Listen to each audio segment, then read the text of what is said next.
babe. Hey. You're a woman. True. And so you would naturally have opinions on so-called women's issues, like the True. systematic murder of unborn children. I do. Every woman should have the right to choose. It's a woman's right. To kill? To kill. Not to kill, but only to have an abortion. What's the difference? Well, in order to kill, there has to be a person to be killed. So you would say that. Whereas by terminating a pregnancy, there's no person who's being killed by that. So you would say that an unborn being is not alive in the same sense that you or I am. Correct. Yeah. How come? I don't think that they can really experience the world in the same way that you or me can. And I don't think that they have something to lose in the same way that you or me do. In dying. Does that make them less alive? I'd say in some respect, yes, I would. That's kind of a tricky concept because like the concept of being alive is very vague, but I personally would think that yes, they would be less alive than somebody who's born and living and walking. This is interesting to me because, like, when I hear people who are pro-abortion, I personally am anti-abortion. Pro-choice. Of course, there are a variety of opinions on this topic. True. You know, as someone who takes the grill pill, I would never allow a difference of opinion like this to divide anyone. But I do have some, you know, maybe these would be considered extreme views where you're from on the issue. Okay. I personally see the way that the pro-abortion people talk about quote-unquote terminating a pregnancy as being a little bit dishonest, primarily because the way they talk about it is through the lens of bodily autonomy. Like, this is a woman's right to choose, a woman should have the right to do what she wants with her own body. And I think that neglects to acknowledge the fact that once the fetus is in the womb, it is breathing, it has a heartbeat, it's not a part of your body in the same way that, like, my hand is. You know, I can full well have the right to cut off my hand, and there's no other entity involved. But at that point, while the fetus might not have consciousness in the same way that you or I do, it's breathing, it's you know, taking resources from the mother's body, or I don't know, if we were to talk about it in kind of like a weird way, we could say the host's body. But it's not. Weird. Yeah, it's not. It may be feeding off that person's body, but it's not. It's not a part of the body in the same way that, like, this hand is. It's something growing inside of the body as a separate entity. And so, being that I recognize it as a second entity, I would then say that that entity, in spite of being hosted by the mother, should be given certain rights, like a right to life, liberty, happiness, and these things that we enjoy in America. That's my basic position. I see. I mean, I can't disagree with you that there is some, you know, moral wrong to it.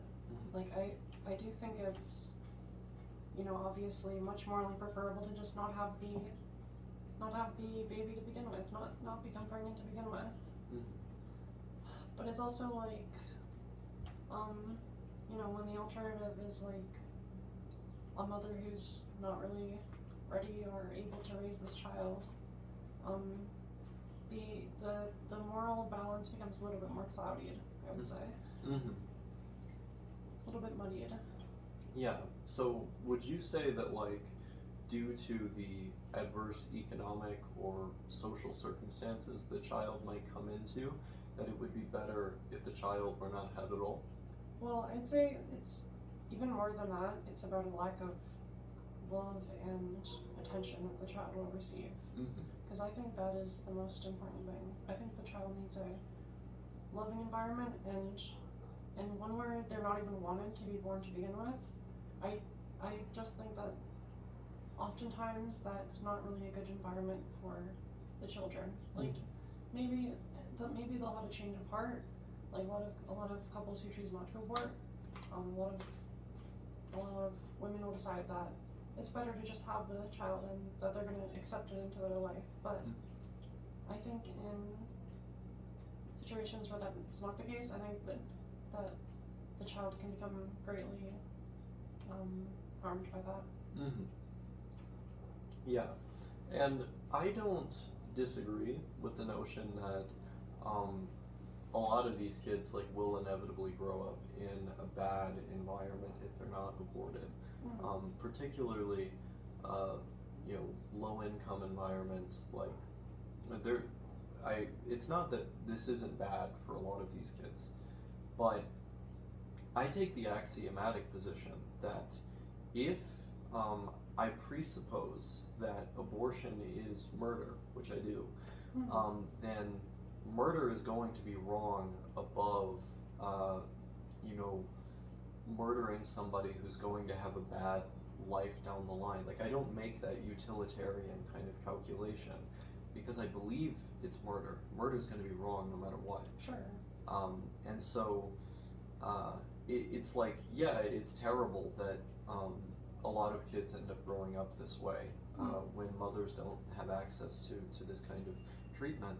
Yeah. But I would much rather address those circumstances with poverty and so on by increasing wages or access to other forms of healthcare or the various forms of economic stimulus that we should be engaging in order to give working families the help that they need. Sure. Yeah. That to me is going to prevent adverse outcomes for the newborn child. And I believe abortion, being seen as a solution to children growing up in poverty, it's almost like a form of I'm not going to say genocide, but it's like eugenics maybe. If we just abort all of the low income kids, especially from disproportionately minority communities, it just, to me, that seems like. And I mean, to your point, I feel like the history of abortion in America is like largely rooted in these sort of racist concepts as well. Yeah. The founder of Planned Parenthood literally went out there and said that she, wanted to reduce the amount of black children. Yeah. Now, of course, that organization, to be objective, has distanced themselves from the founder and her statements. Right. But I think it would be much more pertinent policy-wise to address the issues in these communities and with children through like a child tax credit or various forms of economic stimulus, rather than saying like, well, you live in neoliberal hell, so why don't you just kill the kid while they're in the womb? Like, yeah. I don't personally, I don't like that. I mean, I definitely agree with your points about, we need to focus on making the society better so that these kind of things are not an issue to begin with. But the main part where I disagree is I don't think that it's fully equivalent to murder. I think you can have more wrongs on more of a gradient scale. Like premeditated murder would be worse than manslaughter would be worse than hiring a hitman or something of the sort. Well, I mean, it depends on the example, but I would say that abortion would be somewhere below that, depending on the length of the term. Mm-hmm. How come? I guess because I don't think that the harm caused is equivalent. Mm-hmm. Because like I said, like this is a life that's, yes, it's a life, but it's not a fully developed and fully realized life just yet. Mm-hmm. Yeah. So for you, would you say that like your position on this morally has more to do with like the proportionate harm of an action than like whether or not it's like right or wrong just at the Yeah, foundation? so it's basically just the harm versus the benefit of making it legal or illegal, and then also, and not only that, but like the length of the maximum length of the pregnancy, I think, is also something that needs to be calibrated very specifically. Mm-hmm. I don't support abortion like up to 9 months or whatever. I think there needs to be reasonable limitations on that. Yeah. One of the crazy things to me in certain U.S. states is in California, for example, you can have abortions up to the third trimester. Not too long before a lot of babies are born. I was born before certain babies in this country are aborted, and in order to do that procedure, you have to break arms and legs, and I wouldn't go that far personally. Mm-hmm. I think that you know I don't know the exact science on it, Mm-hmm. but it needs to be a point where the fetus is still not very developed yet, Mm-hmm. and it's still very much just more of a life with a potential, but not necessarily a living, breathing person. Mm-hmm. Yeah, it makes sense. Do you support?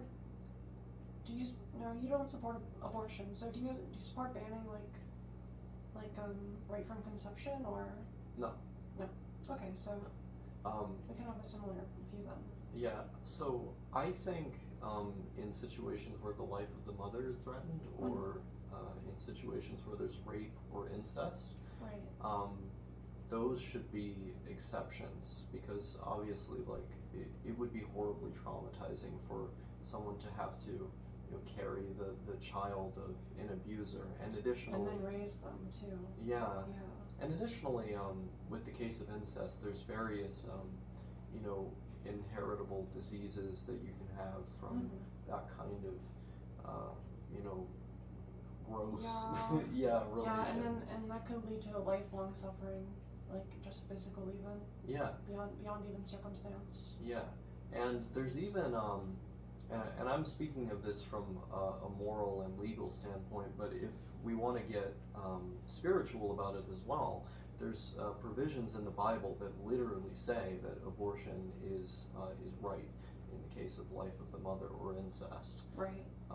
And St. Thomas Aquinas had actually, one of the big things that he did when he was writing about theology and law, was he actually argued for a biblical argument for abortion.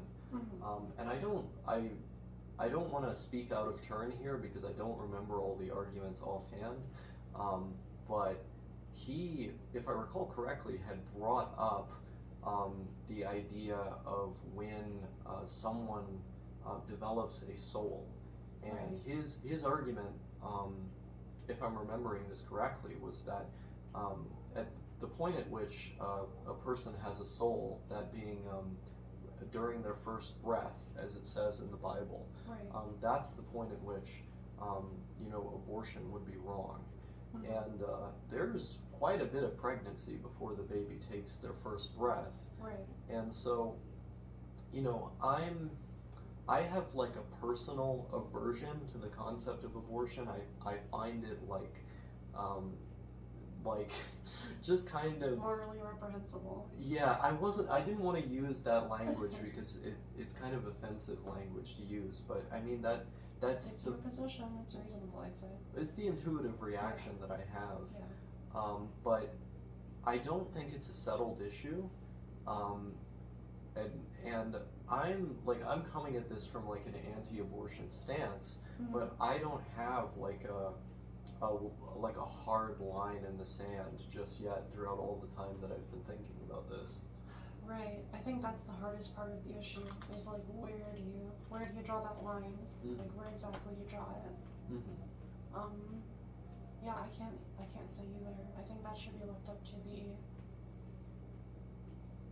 Well, I mean, it's hard to say to leave it up to any one community because like, you know, every body or government body or body of study or these will all have their own interest and or like religious body. And it's really hard to balance all of that, but I think it's important to find some sort of middle ground because the amount of acts of violence and acts of hatred on both sides just kind of shows to me that like this issue needs to be toned down a little bit.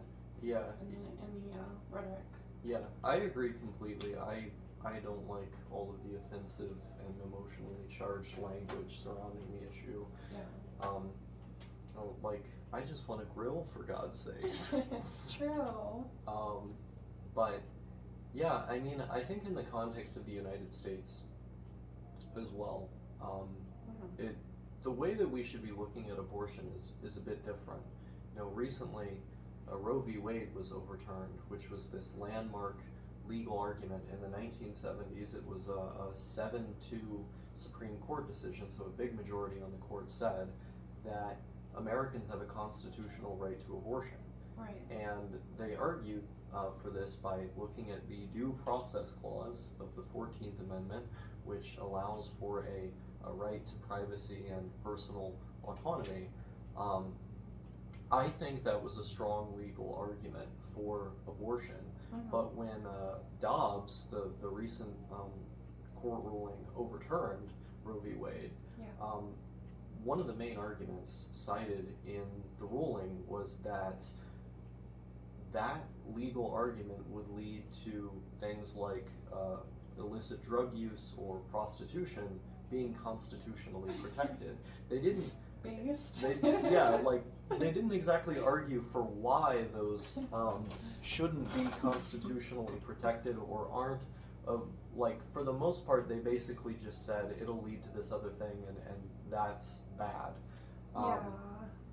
And I think, from my reading of the Constitution and from my own positions on liberty and freedom, those things should absolutely be constitutionally protected under the same legal argument. But of course, because the court has become so ideological, and that's not good for anyone. I don't think that all that does is further erode trust in the system, which is already at a breaking point. It's really not wise, and it seems very short-sighted to me. Yeah. So, I don't support like a theocracy or like law guided by religion or anything like that. I support secularism.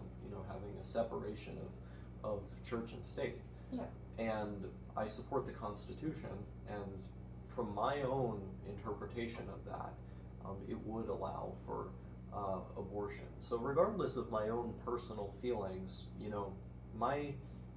my feelings as an individual and my feelings as an American are two different things. As an American, I think it's imperative that Roe be put back in place. But as an individual, I don't support abortion. I support it with certain edge cases or exceptions, but I do find the process up to a point, it's kind of gross to me. I find it a little bit off-putting. And that's basically like the core points of my position. I don't think I have like a hardcore stance on it. No, it seems really reasonable to me, and I I think we're basically in agreement on this, Mm-hmm. on this particular issue. Really? I mean, in effect, like in our conclusions, like we both support similar policy, Mm-hmm. but maybe we just have a different way of reaching them. Mm-hmm.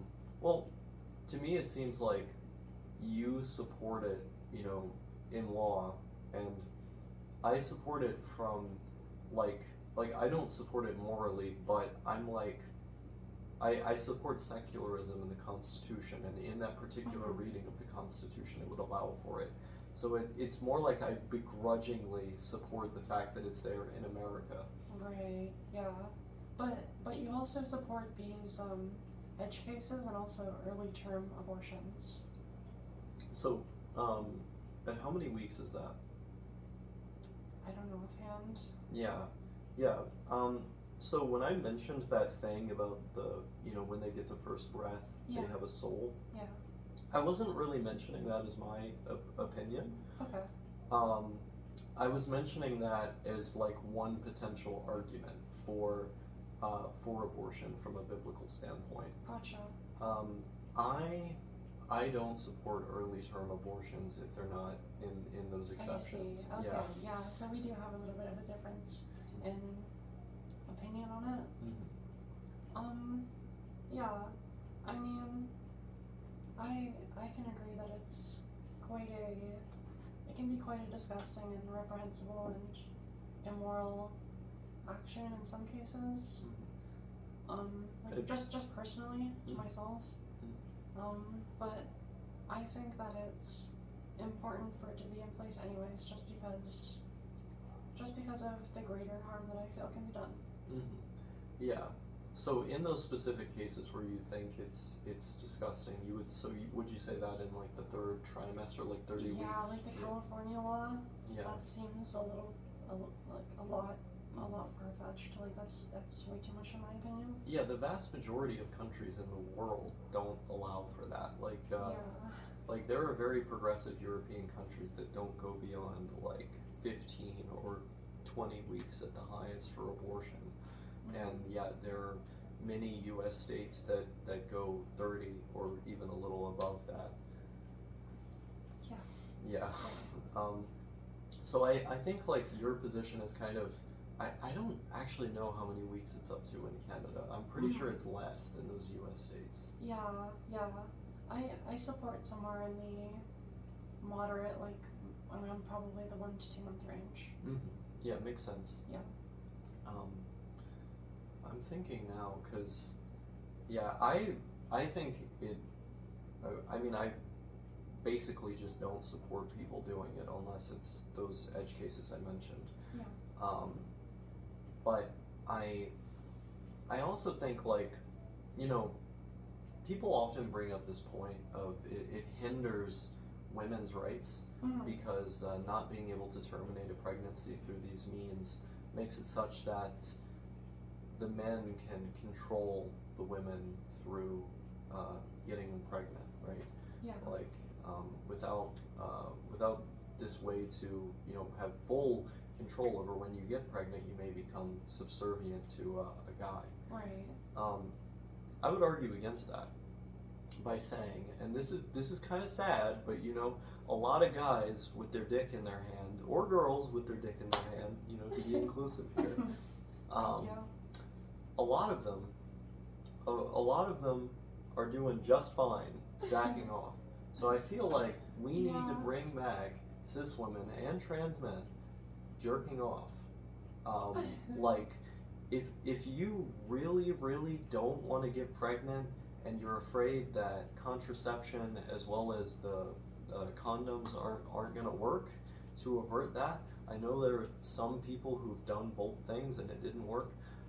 If you're really afraid of that, maybe get like a dildo or like something. Like, I have known plenty of cis women who jerk it on the regular. Like, I don't, and for some reason they want to talk to me about it. Not entirely sure why. You heard it here first, folks. Normalize jerking off.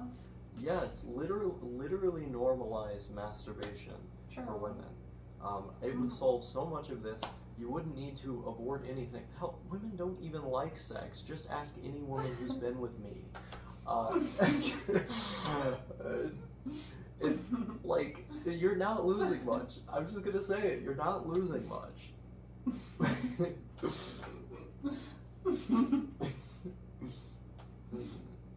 What do you think about that? I have my personal disagreements with this statement, but we'll leave those off the record. So which part of this statement do you have your personal disagreements on?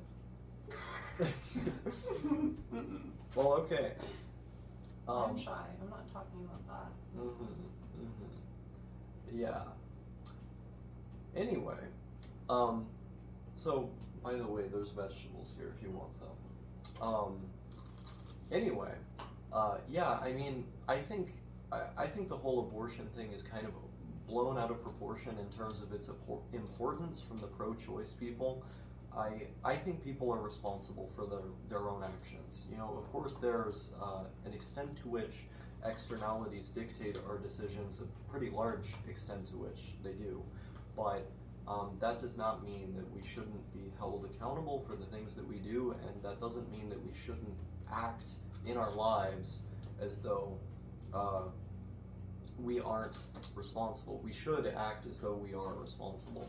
And with that belief in mind, or that axiom in mind, you know, I think it's reasonable to say that women who can get pregnant, going out there and getting smashed 24/7 should maybe tone it down a little bit if they don't want to carry an unwanted pregnancy. I don't think much is lost by banning abortion in the countries that are actually capable of doing that.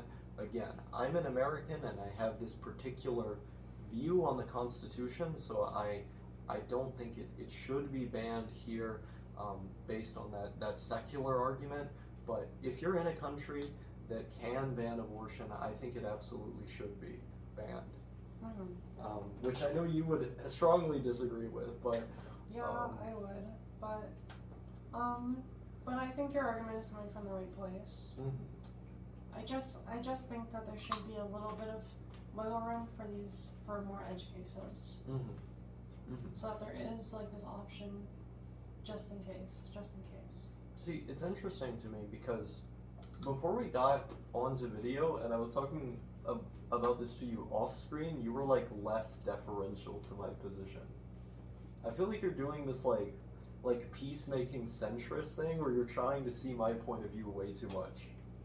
I'm a woman, what can I say? She does this too much. Yeah, well, you know, honestly, you sway me with a lot of your points.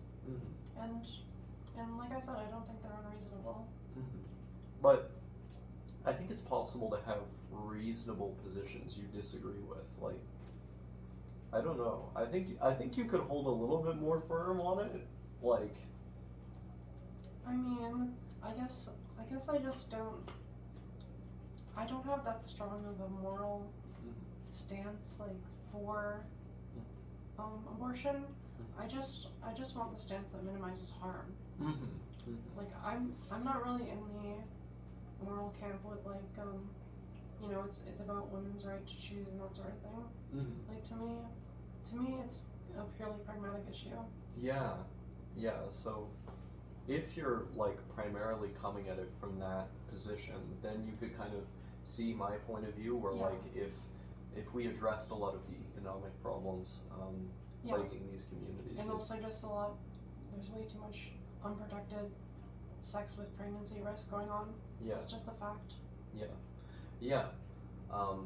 And that's something that I think sex ed can ameliorate. Stop trying to ban sex ed. That shit is ridiculous. Yeah. Comprehensive sex education, please. Also, we need to ban circumcision.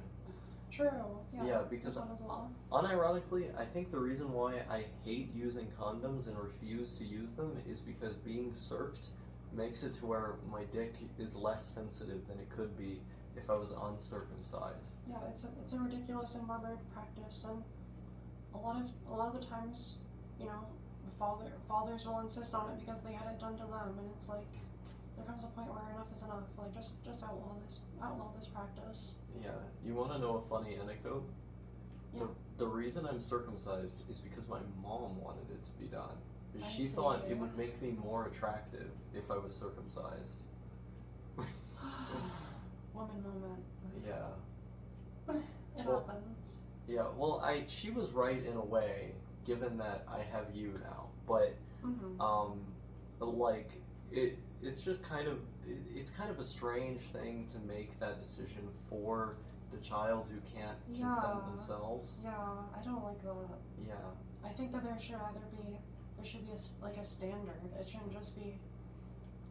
I think that parents have a little too much right over their children in general, but that's kind of a different argument. Yeah. Parents be like, I consent.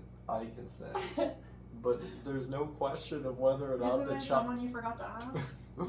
Yeah. See, you helped me from walking into a hole there. I got you.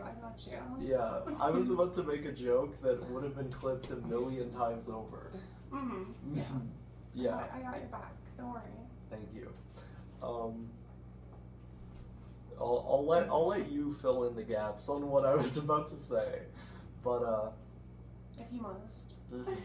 But yeah, I mean, I think there would be way less unprotected sex if there were less circumcised people. But also, I mean, I never made that connection, but it's quite possible, yeah. Yeah, I literally can't stay hard when I have a condom on. I've put it on and tried to fuck someone before, and it just, my dick goes so soft, like where I can't. It doesn't even, yeah. Feels bad. It feels so bad. Like, yeah. But now I'm thinking. Oh yeah. I've never used a condom in my entire life. Yeah. Yeah. It's not great, but I'd imagine I'd be more down with it if you know I had like the literally thousands of nerve glands that have been removed by circumcision. Yeah. And I mean, you should be down with it anyways. Like if it's literally a pregnancy risk, an unwanted pregnancy risk, like it's just morally wrong to either wear the condom or just don't have sex if you're not responsible enough to do so. I'm gonna back away from that one. Well, you know, there's a variety of views on this. You know, every person has done some things that may be viewed as morally wrong in the eyes of others at some point. But you know, anyway, so you know, Oh my goodness. nothing bad happened. I don't want to hear about it. Oh, okay. Anyway, I do think that, you know, even if we banned circumcision, there would still be a lot of people kind of like me, where it's just hotter to come inside. Like it feels better, it looks better. Like when you're inside of them and like you know that you're gonna come, like it's like I don't know. It's just appealing. But this is, and I'm gonna sound a little bit radical here, babe. This is why we need to acknowledge the fact that the vast majority of straight men like trans women. It literally, science has proved this, that when men see a dick, that they get aroused. They get aroused by women with big breasts and big thighs, and they get aroused by a big dick. Yes, classic bro science. It's true. No, it's literally true. The pleasure centers in our brain get aroused when we see a hot chick. Don't they mostly just like their own dick though? I mean, I like my own dick quite a lot, but that's neither here nor there. Yeah. I'm just saying. Yeah. Yeah, I Men think- like dick. Yeah, I mean a lot of them want that want that extra dick just in case. Yeah, just in case something malfunctions. True, yeah. It's great to have as a backup. Yeah. And so what I'm saying is, if you're a straight male out there, don't be afraid of yourself. Just go full in. Just go all the way in and embrace that shit. I'm telling you, your life is gonna be immeasurably improved, because every time you come inside, you're not gonna have to worry about unwanted anything, just wanted everything. That's a really good way to put it. Yeah, so we need to take radical action. Not only do more straight men need to acknowledge the simple reality that they do in fact like women with other genitalia that isn't a vagina, we also need to be feminizing more people who are biologically male. No, I'm not talking about by force. I just want to leave a disclaimer here. I would never advocate for infringing on the autonomy of people in any way, and I would certainly not advocate for any form of violence, no matter the kind. However, I will say this: I do think it should be promoted. I think it should be promoted to feminize people who are born biologically male, because then there would be more attractive women running all around for horny guys who can't come in their girlfriend who's cis because they can't get an abortion legally. So they're gonna just cheat on their girlfriend with a trans woman? No, they're gonna enter a mutually consensual polyamorous / open relationship dynamic to have sex with a trans woman. No? Well, no. See, I don't need this because I'm already with a trans woman. True. Yeah, so yeah. I gotta stand up for my sisters on this one. I think that would only lead to more social ostracization. Well, if it just started to become like something that people would just do as like a fetish or whatever. I mean, as a firm supporter of monogamous relationship dynamics, I do kind of intrinsically recoil at the concept of people dating and fucking outside of their relationship. But I'm just saying, maybe they shouldn't be in those relationships if they want to come inside but they can't. Maybe they should be looking to, people who have like an alternative gender status going on. What about cis women? After this great revolution where like half the men, all the effeminate men will convert, like then what's gonna happen to all the cis women? What's gonna happen to the birth rates? They can jerk off. Okay, well I think we solved that one. I think we solved abortion. Basically, ban it, but also we need. But also don't ban it. But also in certain cases, certain circumstances. But also, many of my friends who have some like socially conservative views like my own, they don't just want to ban abortion. They want to ban quote unquote hormone replacement therapy. But I don't think it should be banned. I think it should be put in the water supply. I think it should be promoted to many different people. This is a little ridiculous, but the rest of it I agree with. I would never be a threat to the water filtration systems of any country located in North America. However, oh boy. Not again. No, I do not advocate for putting HRT in the water supply. For anyone who doesn't know what a joke is, but unironically, I do think that it should be promoted to more people because it breaks down gender roles. I think that trans women and trans men are already doing that as is. I don't think that's necessary, and I think that's only going to set things back. How's it going to set things back? Because it becomes, after that, it becomes delegitimized as a valid gender identity, and it becomes like a fetish. I mean, someone's valid gender identity can absolutely be by fetish. But it's not going to be a valid gender identity. You're trying to convert cis men. I mean, they wouldn't be cis anymore if they got Yes, transgender. they would. Well, so okay. They would be mistakenly taking cross-sex hormones. I'll put it like this: you're transgender because you've always been gender non-conforming, and so, like, taking hormones for you was just you actualizing your true self, being able to live most authentically. But somebody like this, who's an effeminate male that's like, sacrificing their masculinity for the cause, that person would be transgendered. So it would be, in the past they would be cis, but now they're trans, so they got the ED on the end is meant to denote their alternative status to someone like their you. lesser status. Yes, to the originals, the officials. Well, That's basically like the HRT femboy argument. is it? Yeah, it's the same as people who think that we need to have like HRT femboys. Like, it's basically taking it as like a cosmetic surgery. I mean, or it is.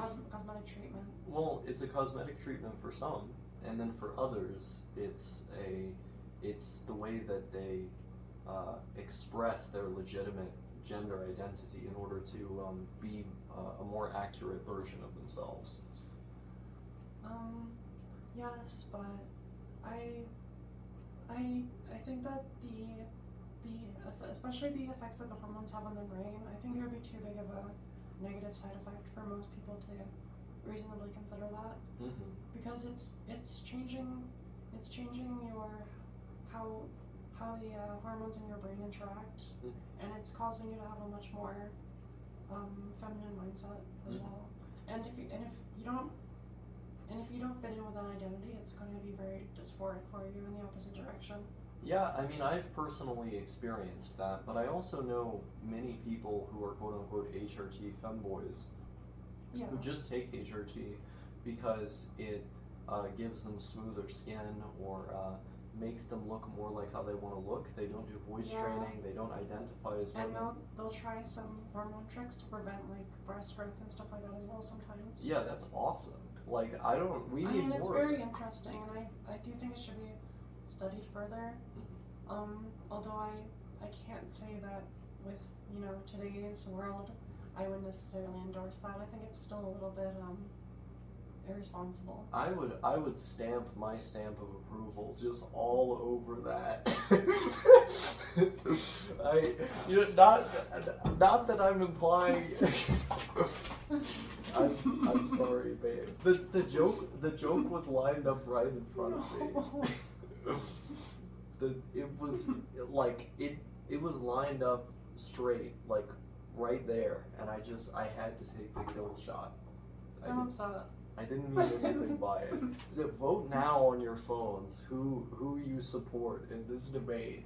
Vote for Sophia. They're all gonna vote for you. They love you, they hate me. They love you. It's literally your YouTube channel. I mean, think about it. I mean, technically correct, but yeah. I'm presenting a version of reality that I want to be the case. I see. Because deep down, I desire lolcow status and I desire queen status for you. I see. I would trade if she could in the eyes of the entire world be seen as a queen. I would trade my relative good standing with the universe for that. Oh, thank you, darling. I wouldn't want you to though. I mean, I can tell how happy your fans and your channel make you, and I would not want any less than that for you. Yeah, but I also like making them mad. Yeah, you do a little trolling. That's very funny, but yeah. I mean, the real ones get it. The real ones understand it. The real ones aren't gonna freak out over it.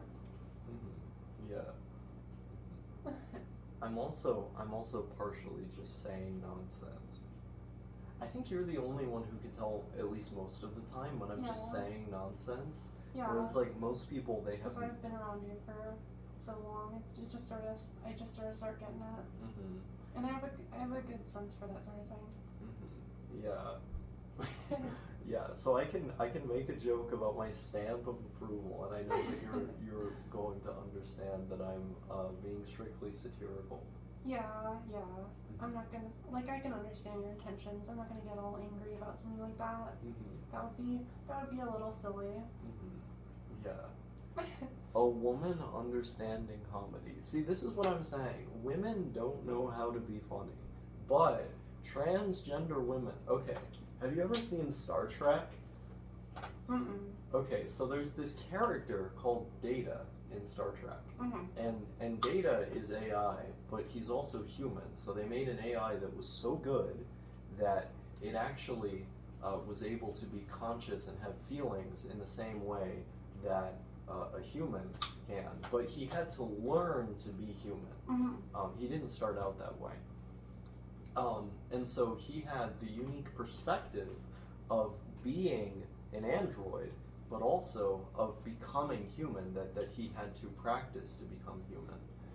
And I think Data from Star Trek is actually the original trans icon. I love this. I think this is awesome.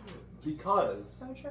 if you think about it, trans women are women, but they were socialized as men at one point in their lives. And so they have the unique perspective of having been treated and seen as men in the past, and now having to train to practice to become women, the people that they deep down are.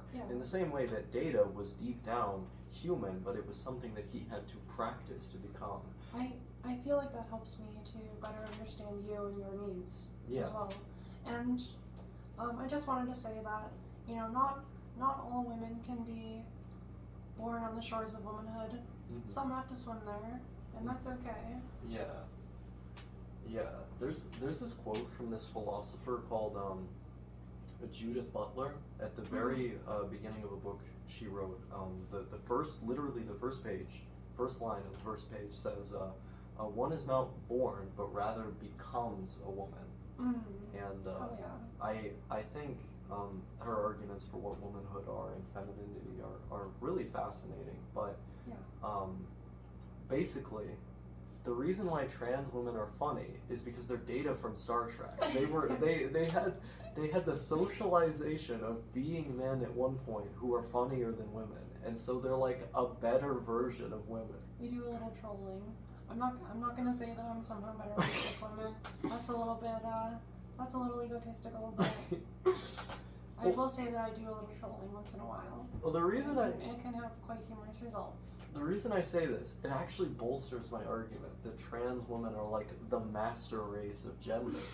Because if we were feminizing all of the effeminate men, not me, but all the rest of them. This shows the flaw in your argument right here. You're your own counter case. I'm gonna move away from that one. But if we took all of those individuals and we feminized them, just pumped them through hormones, and then began to amputate certain body parts, which is really a very permanent thing. If we did that, we could have the ideal woman everywhere. I'm not talking 1%. I'm not talking 2%. I'm not talking 3% of the population. I'm talking about a number way big than all three of those put together. Your political stance is literally a deep fetish thread. Is it? Yes. Is it? Yes. I see. Yes. There's like these world feminization like captions and okay, I don't know about any of this stuff. I'm just speaking based on anyway, it doesn't matter. But yeah, still. I mean, I don't know. I feel like it's a solution to this abortion thing. Like, if hey, I came out of the closet. I'm challenging you to do the same. That's like saying the solution to abortion is to kill all women. Not quite. All of the women would be alive and even greater in number in my ideal world. I guess. I don't know. I don't know. It isn't. The solution isn't to kill anybody. It's to make even more people, which is why we need to preserve a right to life. Yeah. Okay. Well, I think we solved it. I think we solved it, yeah. Women jerk off more. Men. I'm not gonna beat directly. Wait, I'm not gonna beat around the bush on this. Wait, that was me actually misspeaking. Freudian slip. I'm not gonna beat around the bush on this one. You need to be going after. You need to be going after trans women, and there's gonna be no pregnancy of any kind. If you don't want to put a blankie on it, find someone where you don't have to put a blankie on it. That's what my mom calls it, by the way. She calls, when she gave me all the talk about sex and stuff, and like, Adam and Eve and all that, she called a condom a blankie. I see. That's pretty funny. Yeah. But please don't approach trans women with these out there sexual fantasies. Just try and be normal.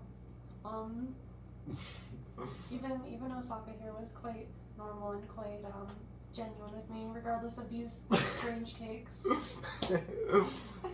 Yeah, so just act natural, guys. Act normal. Pretend you're not completely insane, at least for the first couple weeks, and then after she lets her guard down, that's when you can let it all out. And yeah. After she says that she'll marry you, just let it all out. Yeah. It's foolproof.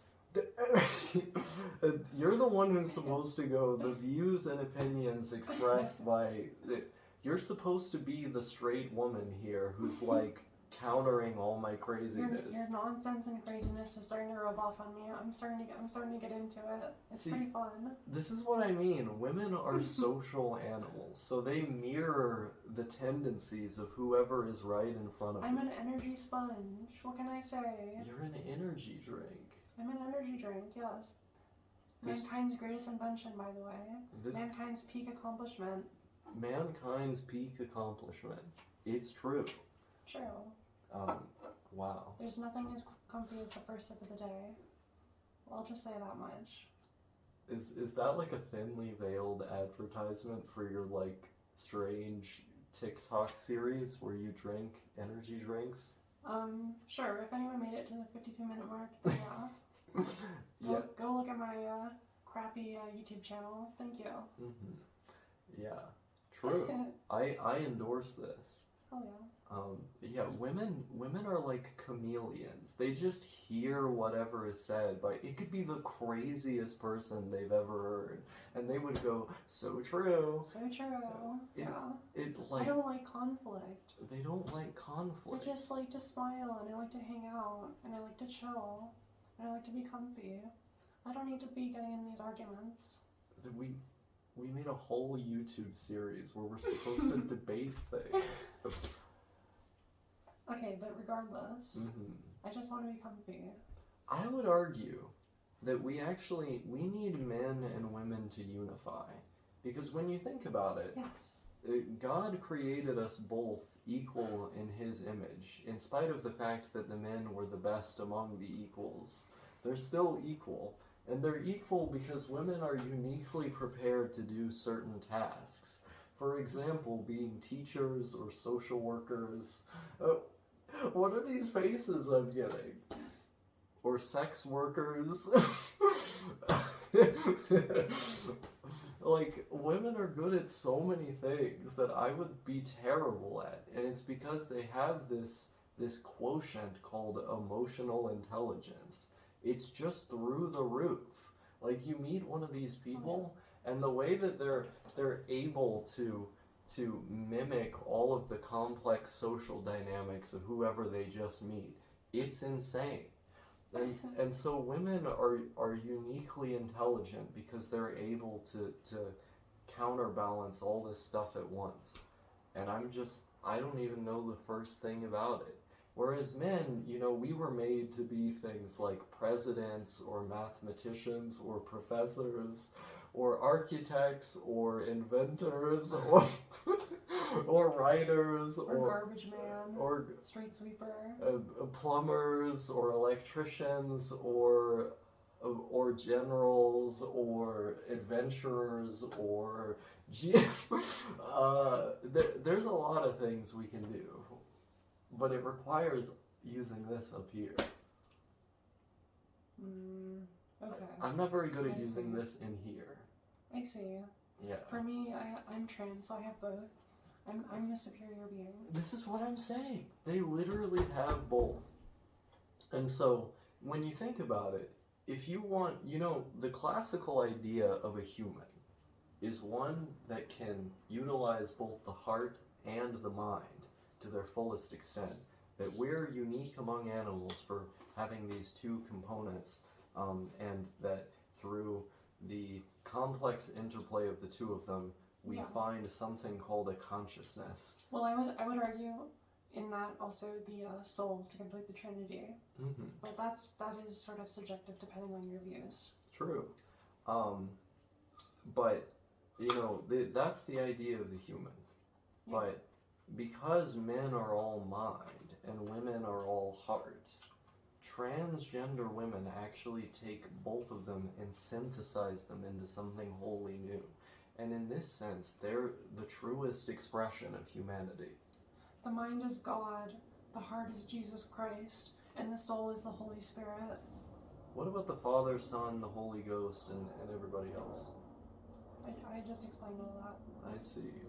Well, there you have it.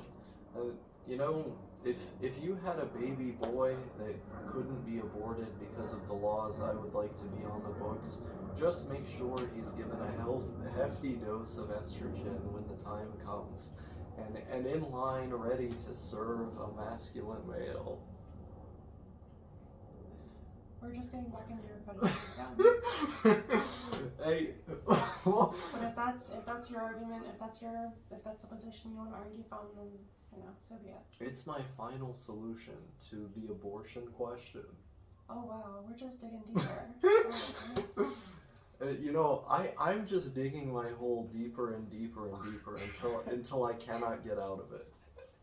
No, I decided that this, much like the Atari 2600 game Custer's Last Stand, I'm taking Osaka's Last Stand. I'm taking my last stand right here. Mm-hmm. Yeah, interesting. Honestly, you chose a very interesting hill to die on. I respect the courage. I respect the lack of fear, and just how daring and unique it is. Yeah, other social conservatives may not have these views, but I'd really like to push this paradigm forward. Just propel it as far forward as possible. Yeah. Yeah, I'm a progressive conservative, babe. I see. You're just that's like our political party. Yeah. Progressive conservatives. I would fit right in. True. Yeah. You're gonna vote for your Polvier? Yeah, I will vote for him. But yeah. But yeah. I feel like Doug Ford is totally fucking trans woman, in the back. Oh yeah, 100%. Just look at him. Come on. Yeah, he has the chud phenotype, and as we all know, he's a chaser chud. A classic example of one. They're all chasers.